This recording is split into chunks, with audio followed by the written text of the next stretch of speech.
Everyone. My name is Gnaneshwar. I work as a project coordinator at the Madras Crocodile Bank. Madras Crocodile Bank is a reptile zoo in Chennai, and I also work as a and also am a member trustee for a very new organization called the Wildlife Conservation through Research and Education, which is actually based out of Visakhapatnam.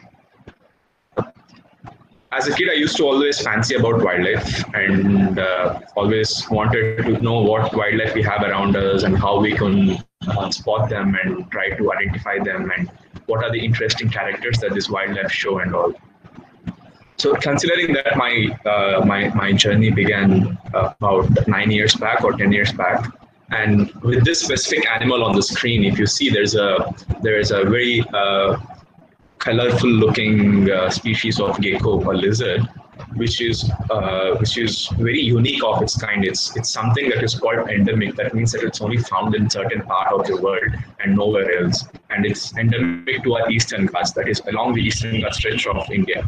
So this gecko is called the Indian golden gecko, which is a very unusual species, and it always fascinated me. For example, I just started looking at this animal because yellow was my favorite Ganeshwar, color. And yes, ma'am. sorry to interrupt. There is a bit of noise, some disturbances there. Can you just check on? Are you getting a disturbance like Yes. fan or? Maybe it's because of the headphones. Something with the headphones, they are getting disturbed. All right, just a minute.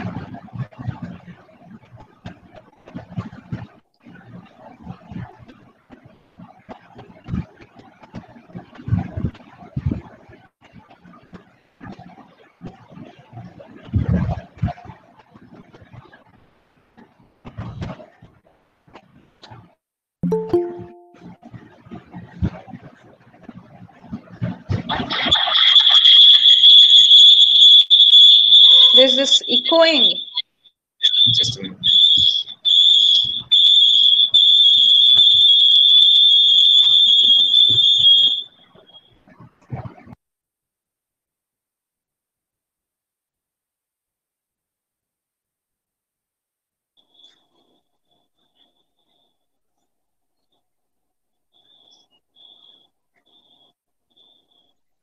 Is the echo still there?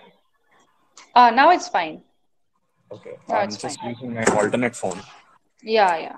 That's better.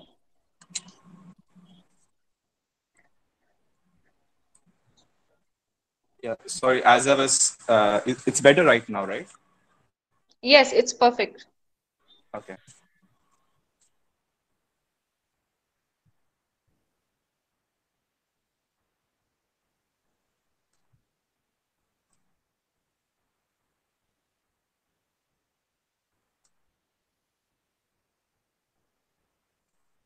And can you see my screen again? Yes, yes, we can see. Okay. So, like I was just saying, that uh, I started watching wildlife just by looking at my favorite things, like what was my favorite color, what was my favorite place, what was my almost favorite animal to go with, and that's how interest grew up for me to understand how to go about this wildlife that is around us.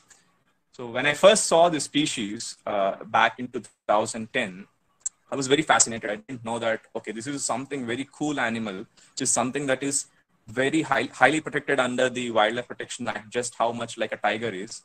And it's also very elusive. It is not found anywhere. That's what I thought initially. And then I started looking at it and I really love the animal. It's very unique to other geckos, and it has beautiful colors and all. When I started observing over the years and years, I realized that this is not something that is very rare. It is not something very rare. When you start looking for it, it is almost common everywhere. I mean, I first saw this in a place called Simachalam in Vizag, and then later on started seeing it everywhere else, even next to my home, also in some of the parking lots and all that. And then that's how I started understanding that once you start observing wildlife around you, you find a lot of fascinating things. So in this webinar, in this short talk, I will quickly brief you through what urban wildlife is, what some of the challenges that urban wildlife face, and what are some misconceptions and misunderstandings that urban wildlife is currently going through. I will not be pointing out animal by animal to tell you that this is urban wildlife and this is casual wildlife. It's very difficult to explain what it is. So for almost every naturalist in this world, when you say urban wildlife, there'll be one picture that pops up in their head, and that is a leopard and the Mumbai city in the back. This is a very famous picture by a very famous photographer, Steve Winter, which perfectly depicts what an urban wildlife is, that how animals can thrive in human dominated areas. So this is one such place where leopards especially are known to be living alongside humans at very close proximity. So we think that these animals are able to these animals to live for a longer period. They need to have prey base. They need to eat something. So how are they able to manage food without being spotted? How are they able to manage shelter without being spotted? Places like Mumbai, where it is completely dense packed areas, how is this animal being able to survive? That to such a big, magnificent animal. That fascinates everyone around us. Is what is urban wildlife actually? So urban wildlife is something, a part of wildlife which is known to coexist or known to at least tolerate human beings in their and support and use human being for their leverage to a certain extent. So here leopards are known to sometimes eat stray dogs, because not sometimes, I think most of the times they're known to eat stray dogs because they live very closely with humans and it's easy prey. So a lot of definitions for urban wildlife, but one of the most commonly used and most easily termed is that what lives around us in a city or in a semi-urban outskirts. So it not necessarily be magnificent animals or majestic big animals like leopards. It can be as small as this leopard gecko. So we went from a leopard to a leopard gecko. So this was again photographed in Vizag. This was photographed in Simachalam, where it shows again that there are animals that live very close to us and we never usually observe. And these are small animals. They're not particularly big. That's the reason, one of the biggest reasons they actually are surviving. They're actually thriving because they're not easily spotted. So a variety of animals come under urban wildlife. There are butterflies that you see on a daily basis. There are a lot of birds that you can just see from your backyard. There are there are a lot of snakes also. Now that cities are expanding and people are able to understand, even their green cover is slightly expanding. So you can find a lot of snakes around homes and all, especially places like Vizag and all, which has lush of forests around it. It's common thing to spot snakes. And there are small mammals like hares, pangolins, hares, pangolins, small rats, rodents, bats. All these animals make up urban wildlife. But it's not just these. There are also smaller habitats like coral reefs or tide pool habitats, or let's say even wild plants that are not usually considered as wildlife, but they're actually wildlife. So all this make up a vast majority of urban wildlife, which are known to survive with human beings around them. So initially, what we should do to spot this wildlife is that start exploring. Like ma'am was explaining, start exploring, but backyard first. You don't need to go into a national park to spot wildlife. You can always start exploring from your backyard. You can take a binocs, you can take a notebook, or you can take a spot. Start for animals. They're everywhere, just around you, everywhere. All you have to do is start looking for them. They are there in the smaller bushes that are in front of your house. There might be in the cellar or in the terrace of your house. They'll be everywhere. And then the interesting part is they are so easy to spot, and they're so easy to also be lost, because you get so busy in your daily life that you just don't notice them sometimes. Even though even when they're there, it's very difficult to notice them because you're always distracted by something. And that's for the advantage of some of these animals, that they don't want to be spotted, but still they get their advantages of living in an urban habitat.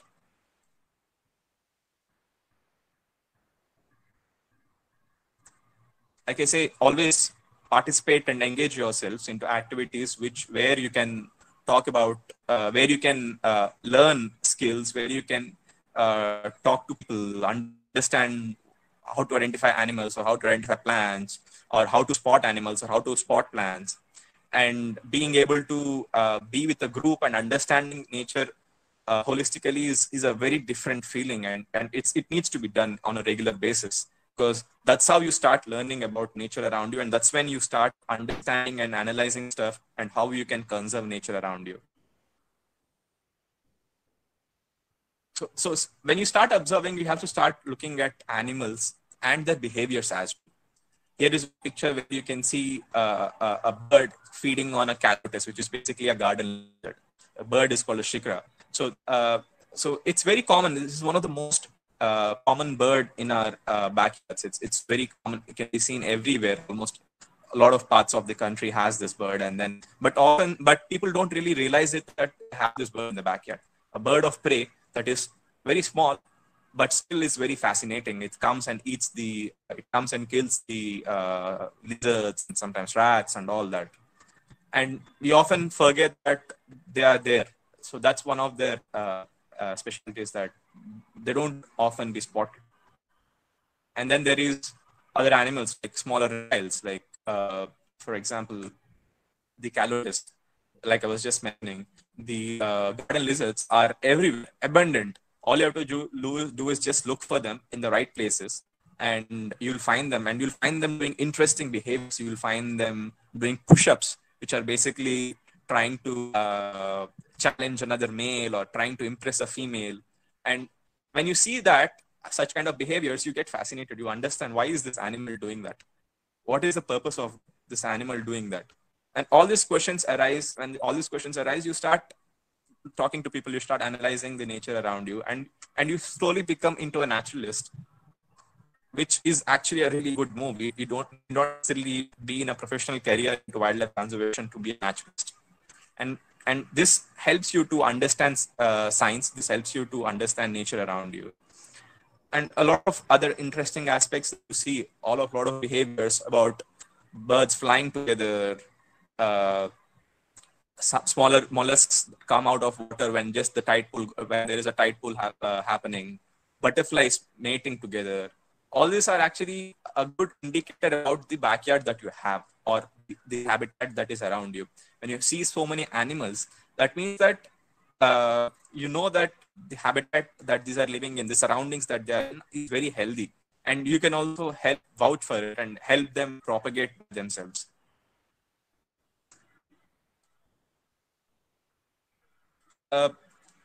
Then when urban wildlife comes, this is one of the important things, that because we live with some wildlife around us, there is also a lot of misunderstandings and misconceptions. Example, snakes are often, almost many people are terrified of snakes, and not everybody tolerates snakes in the backyard. But it is important to know that species like snakes play a huge role in controlling rodent population, that is rat populations. And we need to understand how to coexist with these animals and how to avoid them. If not, be able to compassionate toward them, but learn how to avoid them. This is very important thing, because snakes are almost seen in every places. So it needs to be slowly realized that we need to start coexisting with these animals. And I've been seeing certain WhatsApp forwards lately that caterpillars, which grow on almost many plants, tend to bite and they deliver venom into your body, which is bogus. It doesn't happen at all. So caterpillars turn into butterflies, which again turn as pollinators, which play a huge role in ecosystem. So it needs to be understood that a lot of misconceptions will guide to certain species extinct, because people will start killing caterpillars thinking that, okay, this will this will deliver venom into my body. So once you start killing these caterpillars, you lose a huge part of, you lose a very important animal like a butterfly or a moth or any other animal that goes to metamorphosis. And these animals further act as pollinators. They are required to be there to help propagate. That is one other thing that often I'm just briefing on some of the misunderstood animals. There are a lot of animals that are misunderstood, and some of the common ones are these. And then there are barn owls, which are nocturnal animals. Like I said, they're owls, so they're very interesting looking, very pale looking, whitish looking animals that are often misunderstood because they live very closely with humans. They their chicks are just born chicks are very out of world looking, which makes people think that they are aliens or they're evil. So there are a lot of misconceptions around these birds, especially owls. So they needs to be we need to understand that a lot of this wildlife do not really harm us. They just coexist with us. And our misconceptions should always be cross-checked with people in science, people in wildlife conservation, so that we know what we are actually believing in. And then I forgot to mention this in my presentation, but bats are very crucial part of our ecosystem, and because of the recent COVID outbreak, a huge misunderstanding is there between humans and bats, that if there are bats in our backyard, we may face coronavirus, but that is not true. Bats don't transfer coronavirus or any coronavirus diseases to us directly like that. Of course, the problem started because a bat was eaten by and it had some of the viruses within it, and then that somehow started propagating into our human body. But in general, bats play a huge role. They play a huge role in seed dispersal. They play a huge role in pest control. Like they eat up a lot of insects. They eat a lot of fruits. So all this makes these animals a crucial part of our everyday life that we don't really notice. That one day you may see a fruit fallen, and with a few minutes of seconds, you don't see that again. That's because that an animal has taken care of it, or a group of animals have taken care of it. So these are small parts of ecosystem that live.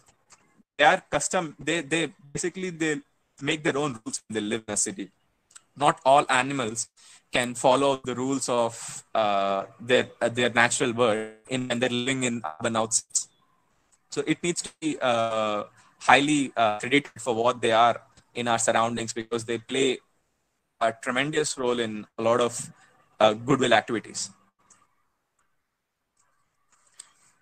But then there is a fine line between being able to help animals and being able to and habituating animals to a certain part or certain lifestyle. For example, the picture on the left, where you see a green arrow mark, is basically a box where sparrows usually come and lay their eggs, and they let them propagate. They let the young ones hatch. So because a lot of trees have been cut, a lot of predation, a lot of cats and a lot of stray animals are there, certain animals are unable to thrive. Certain animals are unable to live in habitat and live in cities. So they require some additional help from us, like setting up boxes or setting up small bird feeders, or putting up water bowls, or planting nectar plants, seeding, fruiting plants. All this is required from our end to help these animals to thrive to a certain extent. But then comes the extremism of feeding animals on regular basis, which is called habituation. Basically, you're making an animal be habituated to your everyday work. Like they expect you to come every day and feed and throw food for them. Like picture on the right is where a lot of rock pigeons are being fed on daily basis, because it's out of compassion. It is not out of bad will. It's just out of compassion and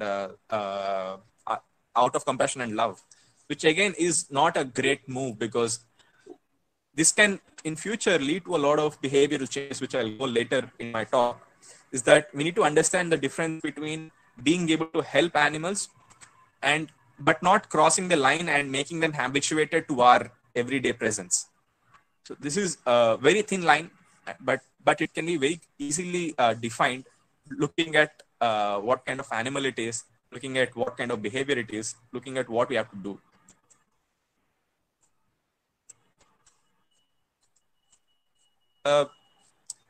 So from there, I just skip you to the some threats that urban wildlife face. One of the biggest threats that urban wildlife face is habitat degradation. Uh, this is mainly because that cities are expanding and lakes are being polluted, and because of which you are required to cut a lot of trees. You are dumping a lot of toxic materials into lakes and water bodies, ultimately degrading habitats, ultimately destroying habitats where animals live in. For example, the picture in the left, it's one of my most favorite picture that talks about habitat degradation. The bird that you see in the bottom corner is a white-bellied sea eagle. Me and my friends, we started watching this animal for past 6 years, understanding where it goes and makes its nest. It's very interesting because these animals lay nests once in a year or probably twice in a year. So these birds, they're so majestic. They're probably I guess they're probably the second or first biggest raptors that we see in Vizag or surroundings. And these birds fly for kilometers and kilometers in search of food, in search of nesting materials. And when they finally come and try to establish a nest, their habitat gets destroyed, their habitat gets cut. So they're alternatively, they're looking for places where they know that they will not be disturbed, like electric lines or like telephonic towers, where the peak most part of the telephonic towers, you often see bird nests. This is purely because these animals have lost their natural habitat, and they're finding this new buildings and setups as a viable place for establishing creating their nests or anything of that matter. So these animals rather are now trying to are trying to coexist, or not really coexist, but they're trying to learn to live with us, which is not really the correct way to say it. We should learn to live with them, but they're learning to live with us and trying to find places where they can do their everyday routines by not being threatened. So this picture exactly tells that how an animal has lost its habitat and in search of newer habitats, and now it's nesting somewhere in telephone tower somewhere in the city. So this puts these animals at a risk, and at several risks. It's not just them being losing their habitat; it's also them being hunted because they're easily to be spotted now. And also lakes. We always the lakes in city play a huge role in as a life sustenance system, because they act as water supply, they act as food supply, they act as basking grounds for several animals. A lot of utilities come out of these lakes and small water bodies inside the cities. But then because of a lot of industries and small factories and outlets, and they're letting go of the effluents into the lakes and ponds, which makes that lake not compatible for animals to live in. Again, this makes these animals to find newer locations or newer spots where they can survive without being harmed. And also the fish becomes toxicated. So animals eating fishes over a certain period of time can lead to a lot of problems in their health. Something called as biotoxification, where biomagnification, where toxicity from one animal goes to another animal, and it multiplies. So it needs to be considered, and it needs to be thought about that polluting lakes and polluting ponds will have its own consequences on wildlife in cities and wildlife in those specific water bodies. And then comes is again a very important threat that wildlife face around us is the roadkills. I'm sorry, is my audio audible? Yes, sir. Okay, cool. Thank you. So roadkills are very common thing now. You see it almost every day of your life. You need not see a big animal on the road. You can just see as small as a small lizard or a small bird, sometimes butterflies. All these make up to roadkills. This is mainly because of how it's not always easy to live in cities. If you see the picture in the left, it's a mongoose. It's a fully adult grown mongoose. And it's in the heart of Chennai, where it is not easy to find prey and eat and thrive and live, because there are not enough spots to take shelter. There are not enough spots to hide and eat something. So it was able to live for a very long time, as in at least until its adult age, but died because of a roadkill, because it's not easy for them to live. It takes a lot of understanding. They need to see, okay, what time they should come out. They should match their. They'll become. They will evolve into an animal which will completely coincide or completely understand with human activities and patterns, and use that and use it for their activity. For example, if there are a lot of people moving in the daytime, most of these animals come during the times when there are not people, like late in the evening or late in the night, when people are not really moving, or early in the mornings. Especially animals which are known to, especially terrestrial animals, because they can be easily spotted, like birds, which don't really fall into that category.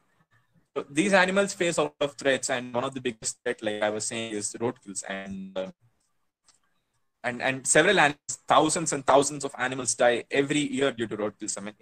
I would really say millions of animals die because of roadkills every year, and it is not really taken in a significant way, because most of the animals that die in roadkills are not these big, majestic-looking animals. They're tinier animals that don't really get the attention they're supposed to get.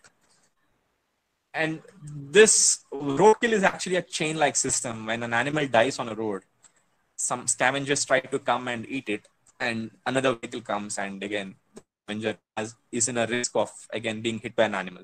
If it's hit, again one more scavenger will come. So the chain continues, and it's always scary to look how many animals can die in one stretch of road, especially the newly built roads. Animals have to come. Animals have to cross. It's the rite of passage to cross certain areas, and at the risk of being killed. And then is of course one of the biggest problems again in urban landscapes is stray minutes. So stray animals, especially cats and dogs, when they're left out by their own, not really dogs, but cats, especially when they forage on their own, are known to be hunting native birds and native rodents and all this, and they're quickly causing extinction to a lot of bird species, especially birds that are easily to be that are ground dwelling or that can easily caught, are facing severe threats due to stray animals, and they may in future go for extinction. This has been spotted in several places where invasive and stray animals are known to be killing wildlife, native wildlife. This has been something that countries like Australia is trying to fight, to somehow reduce the stray animals and let native wildlife propagate, because most of this wildlife were not built to weren't really built to escape from this kind of animals. So, for example, on the left, you see a cat feeding on a Cinereus tit. Cinereus tit is a small kind of bird. So, again, it's not a very usual bird. It's slightly uncommon, and it's not spotted everywhere. But cats, their tendency and their hunting skills is exception. So they just go and they eat this wildlife. Not just this, they eat a lot of other wildlife. They not only put certain animals into extinction, but also they act as competition for native wildlife, native predators that require to be fed up, that require to prey on these animals. So if a lot of rodents and birds are killed by cats, birds of prey or smaller carnivores will face a lot of difficulties in finding prey and being able to eat them. So this is a two-sided sword, where it's very difficult for both animals to live because of one category of animals. Same applies with dogs. Usually, this is not a very common thing. That this is what you see a pack of dogs hunting wildlife, especially deer, in city outskirts or places where there are deer in general, because dogs are understanding that being able to work in packs can help them, and they're able to slowly turn into semi-predators. Stray dogs uh, that are known to be foraging a lot are slightly turning into semi-predators, and they're killing a lot of wildlife. Like you see, there's a black buck, a Schedule 1 animal, being hunted by a stray dog. So it's slowly becoming into a common thing right now. We've been seeing that a lot of big cities, especially cities that are expanding, are facing this problem because there are dogs. The dogs population is increasing tremendously, and native wildlife is slowly coming into cities in search of food and in food and shelter, and becoming ideal target for a pack of dogs, because dogs are fighting and competing for food. If they find certain animal like this which is helpless, it's an easy kill for them, and they can survive on it. And that is slowly becoming into a habitat, and that can future lead to a lot of problems, not just for them, also for us. This again, very city-like problem is the lethal control measures. Even though these measures are not directed for certain animals, they're only directed for certain animals. For example, spikes on houses, which is so thankfully not a common thing in India yet, but it's a very common thing in elsewhere, some of the Western countries, that where you keep spikes on your houses and on windows to avoid pigeons or some other birds to come and land and poop on your house. So this is one of the biggest reasons why spikes were used in homes. But then these spikes are playing a big are also affecting other wildlife like native birds and squirrels and snakes and a lot of other animals that usually live in your backyard. And it's also killing them sometimes. So it needs to be thought about whenever we take a preventive measure to avoid certain species of animals or certain problem. We need to understand what will be its drawbacks for other animals or some other wildlife living around us.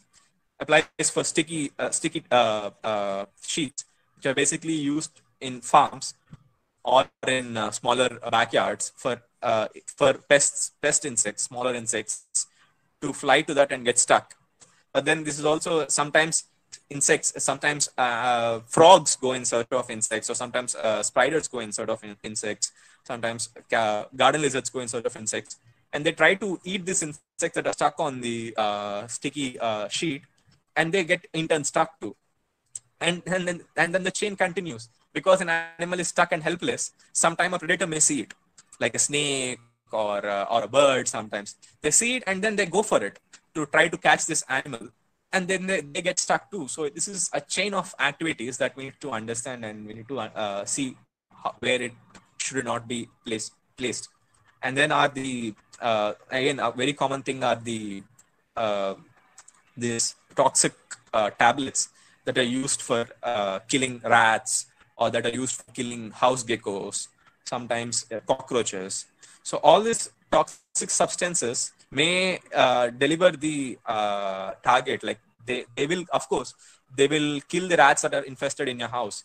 But in turn, you see that these animals are further being predated. If it doesn't die, or if it dies outside your home, it will be scavenged by other animals which cannot tolerate toxicity in their body. For example, if let's say that a rat has eaten one of these toxic rat killing substances, and it goes outside your home and dies, and some bird comes to eat it. So when it eats this animal, even the toxicity goes into that bird of prey or snake or whatever it is.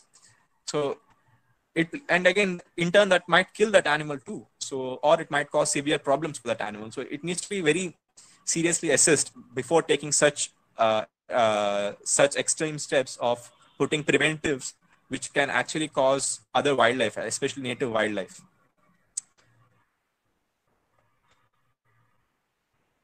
Of course, because of all this, animals are changing behaviors. a lot of if we see most of you see are black kites, basically what we often mistake them as eagles, but they're basically black kites that are a lot of abundant in almost every cities. Initially they were predators. They used to go and hunt for they used to go and hunt in open fields in rats and rodents and sometimes other insects and sometimes probably frogs and all. But because of a lot of open spaces being turned into dump yards or being turned into apartment complexes, animals are changing their behaviors. They're adapting for a newer source of food or newer source of shelter.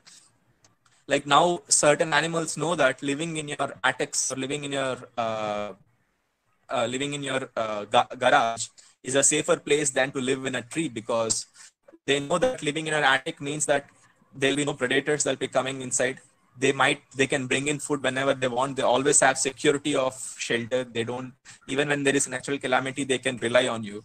So because of human adaptations, even animals are slowly changing. This is a good thing and a bad thing in both ways.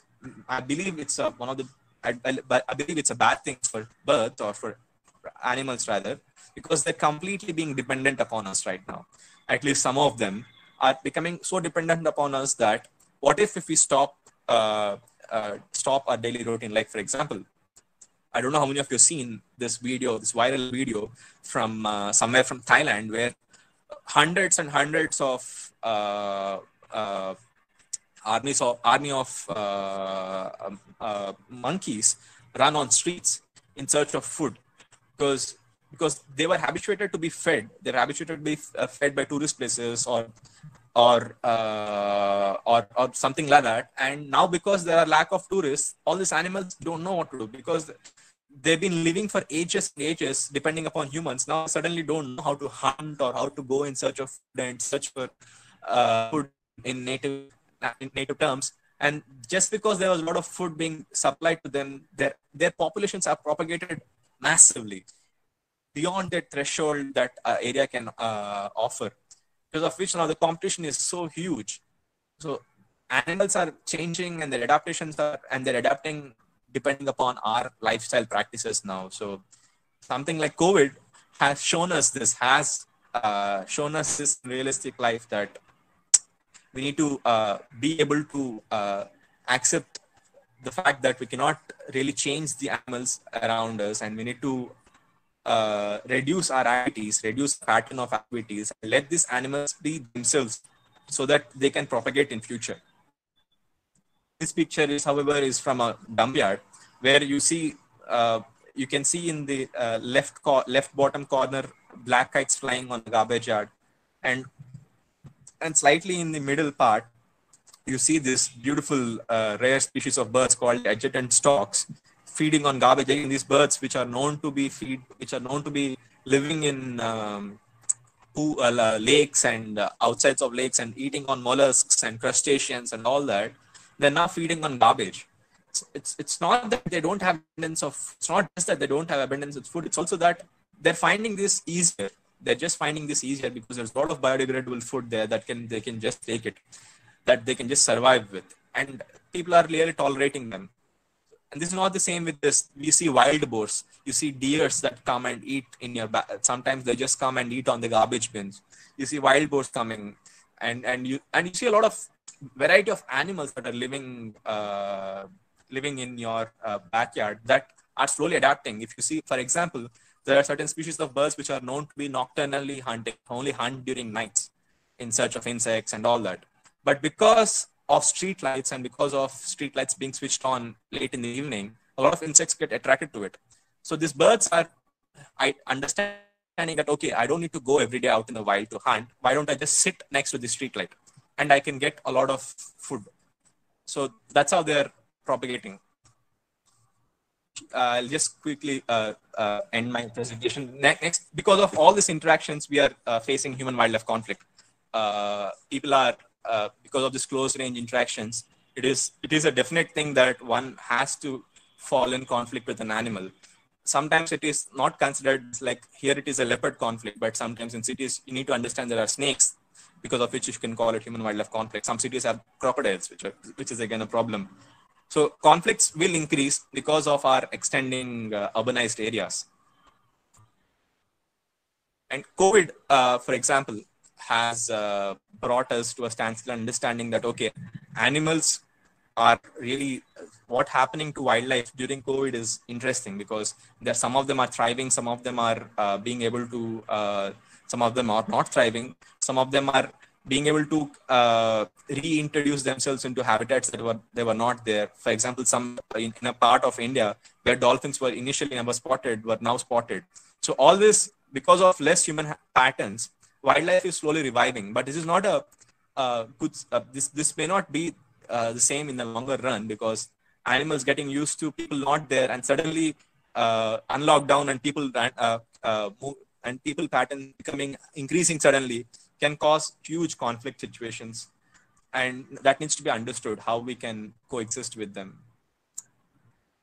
So everyday conservation as a part of urban wildlife, as being able to understand urban wildlife, there are a lot of things that you can do every day. And this is my funda. I always say everyday conservation. You don't need to be a professional conservationist who goes into the cities, who goes into the forests, researches animal, or becomes a veterinarian, or you don't need to be that person to conserve wildlife or conserve habitats around you. All you need to do is put some intent and understand what you can do locally. All localized efforts will hugely benefit wildlife populations around you. For example, instant water bowls and shelter boxes in your backyard or during summertime. This helps animals to propagate. Do not excessively put these water bowls and shelter boxes. Don't do this excessively. Do it in a normal rate. Plant native trees. Avoid buying this exotic, fancy-looking trees and plants just for the sake of ornamental feeling. But buy or plant native trees which have been growing in that habitat for a very long time. So local conservation activities, like people who are doing conservation locally, like for example, my organization has been working on supporting on human-wildlife conflict, or being able to research on animals and help people to understand wildlife better. So reach out to local organizations and see how you can help them. And do not buy exotic pets. It's a very important thing, because buying pets is not a great thing. And exotic ones, especially like turtles that you buy in smaller aquariums, which you buy for a very cheap price of 300 or 400 a pair. But once it grows into a bigger size, you don't know what to do. You release it into one lake thinking that, okay, this animal can survive.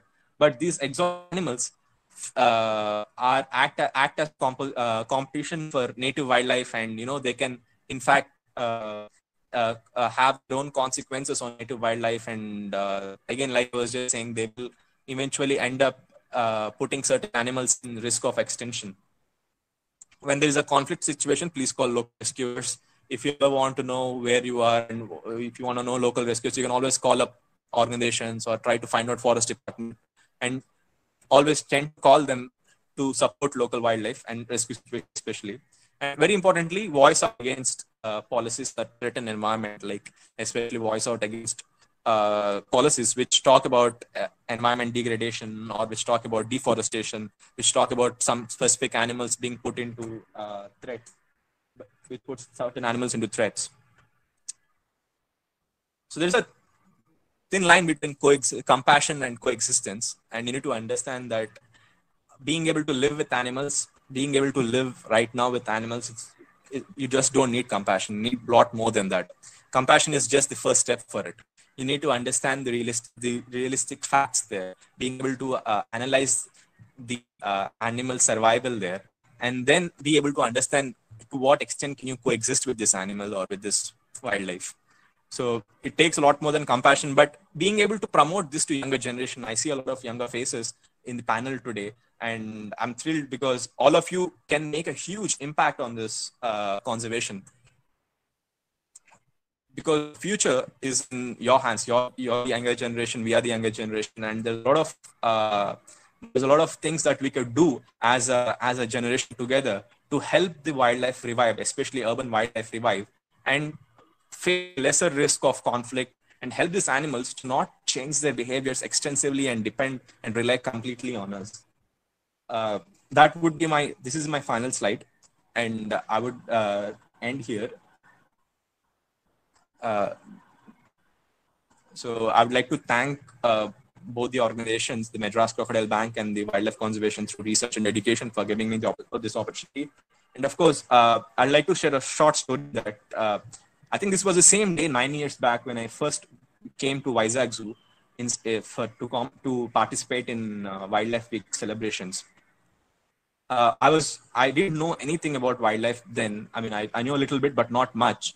But when I first came here, I realized that there's a lot of activities that you can do and being a part of such facilities, and this helped me to grow into a person whom I am right now.